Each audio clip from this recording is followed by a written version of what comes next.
नमस्कार, आप देखना शुरू कर चुके हैं कैपिटल टीवी बिहार और मैं आपके साथ सरोज सिंह। कांग्रेस की टिकट किसको मिलेगी? कांग्रेस क्यों नहीं कर पा रहा है टिकटों का फैसला और क्या एक बड़ा दबाव लालू प्रसाद का है कांग्रेस के ऊपर? ये तमाम चीज़ें एक साथ चल रही है, लेकिन एक कहानी समस्तीपुर में भी जन्म ले रही है। वो कहानी कहीं ना कहीं से एनडीए के लिए अच्छी नहीं है। क्या महेश्वर हजारी जो मंत्री हैं बिहार सरकार में, नीतीश सरकार में, नाराज हैं? सांभवी चौधरी को टिकट दिया गया है समस्तीपुर से, चिराग पासवान की पार्टी से, अशोक चौधरी की पुत्री हैं। तो क्या इस फैसले से महेश्वर हजारी को झटका लगा है? महेश्वर हजारी चुप हैं, शांत हैं, कुछ नहीं बोल रहे हैं, कह रहे हैं कि एनडीए का फैसला है, हम क्या कर सकते हैं।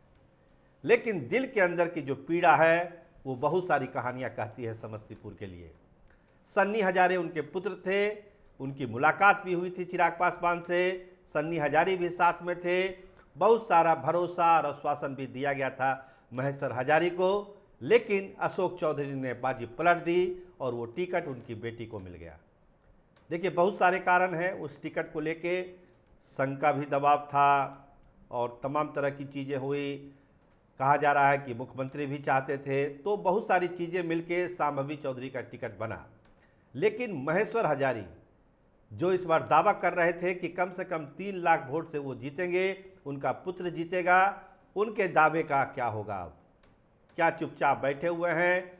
जो सोर्स है वो बताते हैं कि भीतर ही भीतर नाराज हैं, लेकिन चूंकि मंत्री के पद पर हैं तो कुछ बोलने से परहेज कर रहे हैं।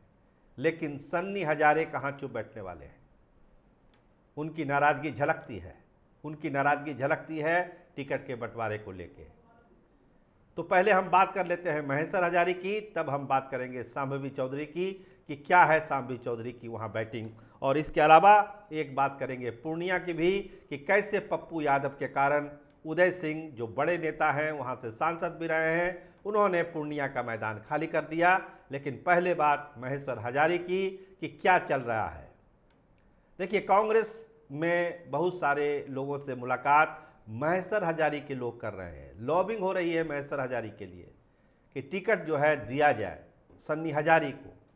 लेकिन सन्नी हजारी के नाम पर कांग्रेस में उतनी उत्साह, उतना उमंग नहीं है। कहा जा रहा है कि कांग्रेस के तरफ से कहा जा रहा है कि महेश्वर हजारी खुद चुनाव क्यों नहीं लड़ लेते, इस्तीफा दीजिए, टिकट लीजिए, क्या दिक्कत है।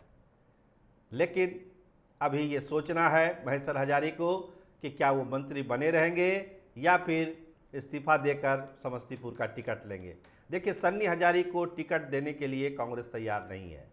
वो चाहती है कि महेश्वर हजारी ही चुनाव लड़े अगर वैसी परिस्थितियां बनती है तो। हम आपको साफ कर दें कि ये बातचीत अभी बहुत ही प्रारंभिक स्तर पर है, इसको अभी आगे जाना है। सारा चीज़ निर्भर करेगा कि महेश्वर हजारी का अप्रोच क्या होता है।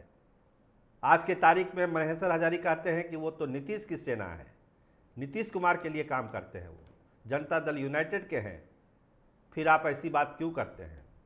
लेकिन जो एक बड़ा तबका है जो महेश्वर हजारी को पसंद करता है, वो अपने हिसाब से चीज़ों की लॉबिंग कर रहा है महेश्वर हजारी के लिए, सन्नी हजारी के लिए। तो जो बात छन के आई है दिल्ली से वो यही है कि एक ऑफर है कांग्रेस का कि आप इस्तीफा दीजिए, टिकट लीजिए।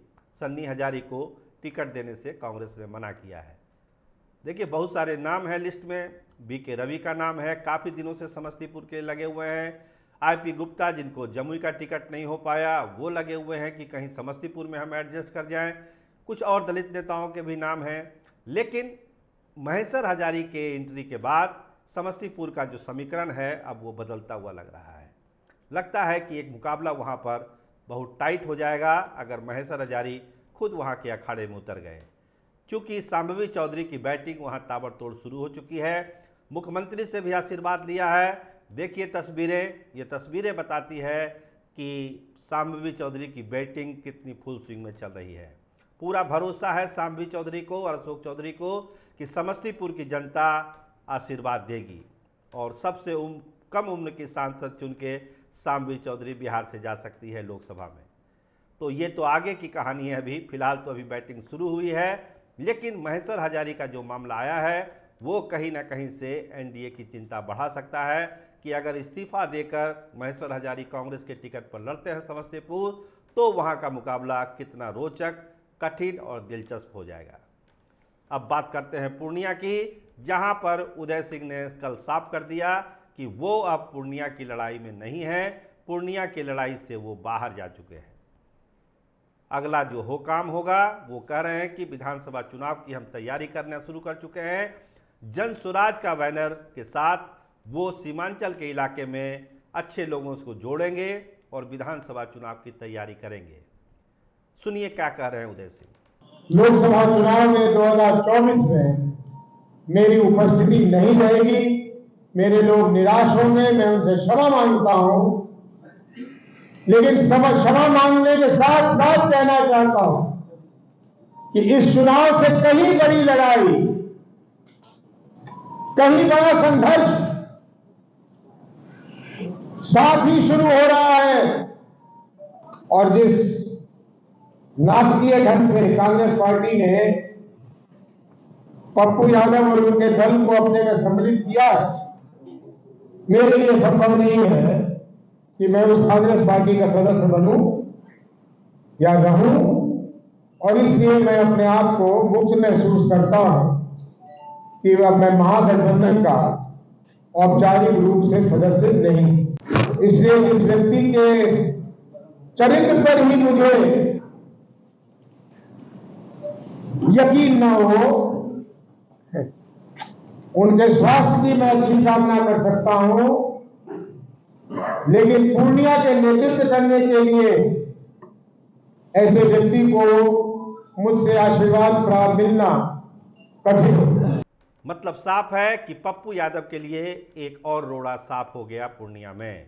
अब तो निर्भर करता है कांग्रेस के अप्रोच पर और लालू और तेजस्वी के अप्रोच पर, जिसकी चर्चा हम कल ही कर चुके हैं कि पप्पू यादव के लिए वो रास्ता साफ करते हैं या नहीं करते हैं। लेकिन एक खबर और दिल्ली से जो आ रही है वो यही है कि एक लेवल पर एक बात फाइनल हो सकती है कि महाराजगंज की सीट जो है वो आरजेडी को दे दी जाए और पूर्णिया की सीट जो है वो कांग्रेस को दिया जाए, यानी एक्सचेंज हो जाए दोनों सीटों का, पूर्णिया और महाराजगंज में। महाराजगंज में आरजेडी का प्रत्याशी उतरे। देखिए रणधीर सिंह वहाँ के लिए लगे हुए हैं। महाराजगंज की कहानी हम अलग से आपको अलग वीडियो में बताएंगे कि महाराजगंज के लिए महामंथन क्या हो रहा है। लेकिन एक जो ऑप्शन आया है कि पूर्णिया की सीट जो है कांग्रेस लड़ ले और महाराजगंज की सीट जो है वो आरजेडी लड़ जाए, इस लेवल पर एक एक्सचेंज होने की बात कही जा रही है। दिल्ली में इस लेवल पर भी बात चल रही है। तो देखिए फैसले की घड़ी अब बहुत नज़दीक है। सीईसी की बैठक किसी भी दिन हो सकती है, जिसमें तमाम नामों पर अंतिम मुहर लग जाएगी। लेकिन समस्तीपुर में जो एक नया एंगल आया है महेश्वर हजारी का, वो एनडीए के नेताओं की नींद को खराब कर रहा है। फैसला महेश्वर हजारी को लेना है, क्या वो मंत्री बने रहेंगे या कांग्रेस के इस ऑफर को स्वीकार करेंगे कि इस्तीफा दो और टिकट लो।